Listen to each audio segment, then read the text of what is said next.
All right, guys. Cognitive distortion number one that we're going to talk about, all or nothing thinking. So the definition of all or nothing thinking is thinking in absolutes, such as always, never, or every. Okay, and if you think about what those words actually mean, always is 100% of the time.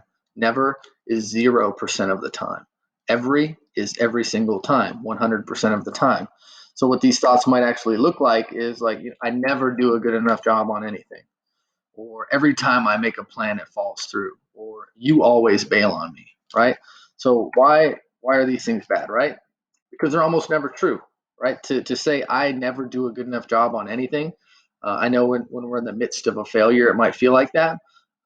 And our minds might have the tendency to think those thoughts, but it's not true. To say I've never done a good job on anything is 100% false. Everybody is good at some things or a lot of things, and we're just trying to figure out what they are, okay? Or like every time I make a plan, it falls through. Of course, when you make a plan, it falls through. That's how it's going to feel, but that's not true because we plan all the time and they don't always fall through. Okay. Uh, so number two of why it's bad is so we don't notice the subtle differences when we have these thoughts, but our mind does, right? If our habit is to constantly do this all or nothing thinking anytime something goes wrong, that's the thought we're going to have, and our brain's going to kind of build those pathways and make us start to believe it. And that is going to lead to all sorts of stress and worry and negative thoughts, which affect our feelings and our behavior.